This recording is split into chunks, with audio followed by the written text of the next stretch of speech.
Lisa Haisha here at the Soulblazing Sanctuary, and I'm here to interview Dr. David Fraser. And this is a little bit about who he is. Dr. David Fraser is a leading authority on relationship skills in professional and personal lives and the author of Relationship Mastery, a business professional's guide. He is an international speaker.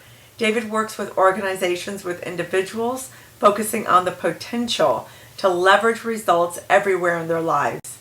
David and his wife and 3 children live in Glasgow, Scotland. Hi, David. So nice to have you here. Hi, Lisa. Thank you for having me. Yes, I enjoyed being with you, sharing the stage at Motivation Marathon, and I thought you had some interesting things to say. So I brought you on to the Legacy series. So thank you so much. And so the first question I want to ask you is, what is the single greatest piece of advice you've ever received?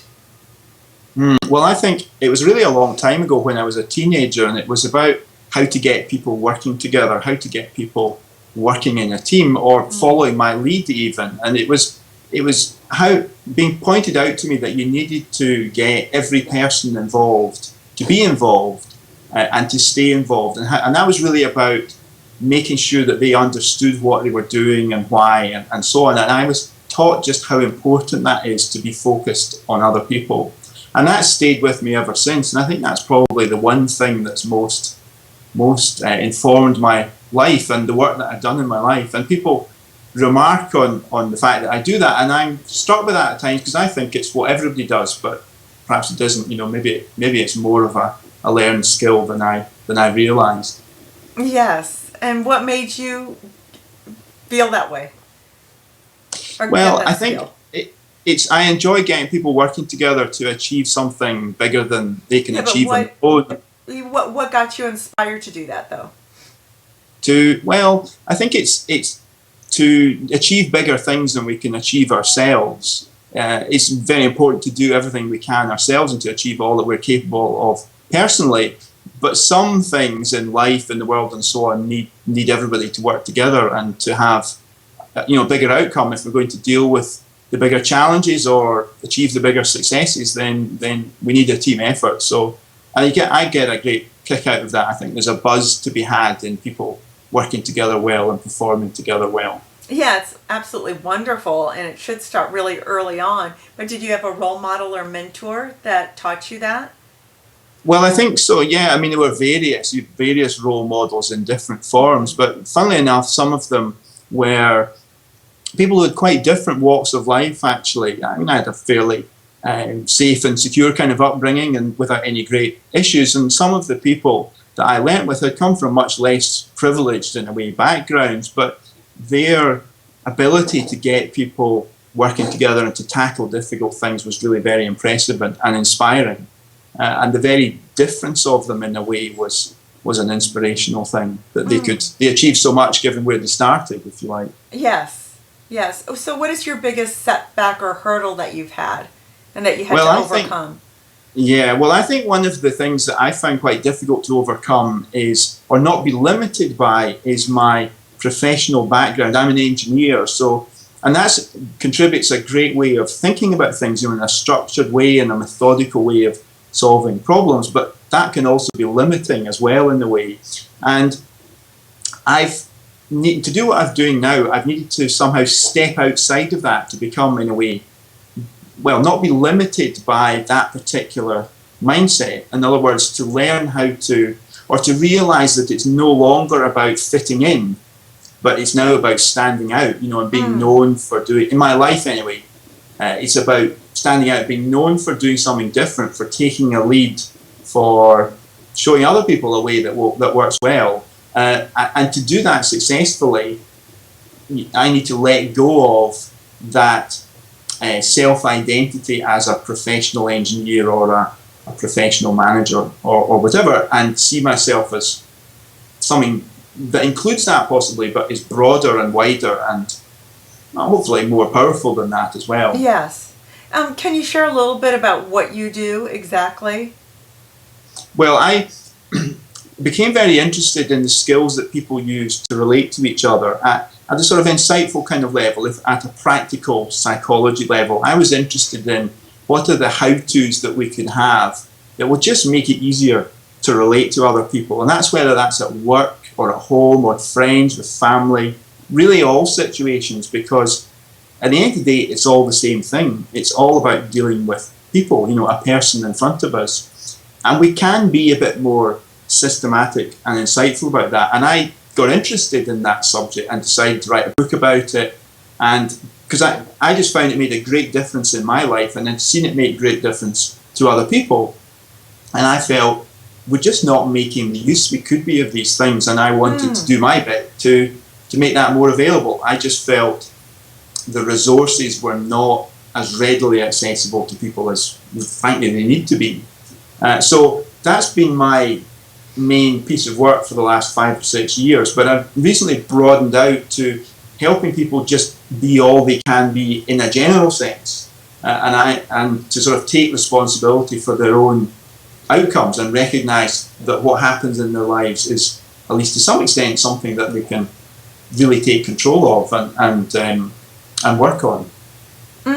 I see. Okay, so what does it take to be in the top 1% of your field and to be happy? Because so many people who have made it to the top, got their PhDs or their doctorates or making a lot of money, they aren't happy. So what does it take to be happy? Well, I think my take on that is, I think to be successful at that and be in that top 1% and be happy, I think the critical piece is you need to be working on your purpose, to know what, to find out what your sort of inner sense of mission is, and say, well, this is really what I'm here to do. And to find out what that is, get in touch with that, figure that out, and then find a way to be really working on that. And I think, first of all, that's the only way to be committed enough to something to actually get into that 1% possibly. But also, once you're there, you have that sense that, you really are doing what you're meant to be doing. And that's certainly what's worked for me. And it's not without its discomforts, and it can be, a challenging road to get to that. But if you're working in something that you really love to do, then you're more likely to be successful, and you'll enjoy doing it as well. And it may require taking some hard decisions about, who and what, who you work for or don't work for, or do you work for yourself, what you do. But to have that level of success and happiness, I think the key thing is, it's an inside question, really. It's, saying, what are we here to do? What are we here to do? Okay, great. So what do you want your legacy to be? Well, I would like people to realize that there are skills that we can use, first of all, to relate more successfully to each other, but also to just, as it were, run our own lives more intelligently, to get better outcomes, to have happier working lives, to have happier families, happier children in our, in our family situation, and that sort of thing. And there are lots of skills and insights and so on that we can use to do that, and we could make more use of them. But what happens, of course, is we get distracted by other things like television and advertising and so on. And these things have their place, but they take us away from really understanding who we are ourselves and making the very most of that. So I would like my legacy to be a dent, if you like, in the number of people that do that, and a world in which there is more of that going on with benefits for the individual, the family, organizations, countries, and even the world as a whole. Because if we only used more of what we know already, we would have much better outcomes. I think there's really no doubt about that. Yes, I agree. So how can one reach you? Well, everything really is on my website, which is the usual. It's www, obviously, and then drdavidfraser.com. It's best if I spell that, I think, probably. So it's drdavidfraser.com. So all the resources that I make available are accessible on that website, including whatever I'm offering in the way of programs and so on at a particular time. Now, do you do privates? Do you work with couples? Do you do teleclasses, workshops? What do you do? What do you really everything? Really everything? Okay. Yes, because it's all part and parcel of the same thing. It's whatever is the best way to deliver it. Because often the learning people learn in perhaps the family environment, but the learning is applicable to their work situation as well, if they have one, and vice versa. So when people learn the kind of skills that I'm talking about, maybe at work, typically they'll find that their home life improves as well, because it's just about dealing with people. Yes. And that's sort of what appealed to me about it. You know, what is the set of skills that we can learn once and use everywhere? That's the engineer in me coming out. You know, yes. like engineers are lazy, you see. They like to learn something once and then be able to apply it everywhere. Right. So that's, you know, that's the central kind of plank, really.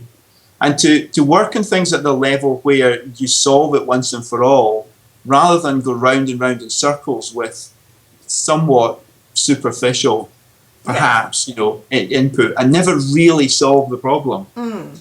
I feel it's better. Well, hang on a minute, you know, let's really figure out what's going on here, and then switch on the lights, you know, and see what's really going on, and then do something different. So website is the main thing. There's also my book, which is the main recording, if you like, of my ideas. And the book's Relationship Mastery, as you've said earlier, a business professional's guide, and you'll find it on Amazon or whatever, of course. So okay, great. Thank you so much. Well, thank you for having me. Oh, it was very enjoyable. I think the audience will learn a lot from you. Thank you so much. Okay. You're welcome. All right. Bye-bye.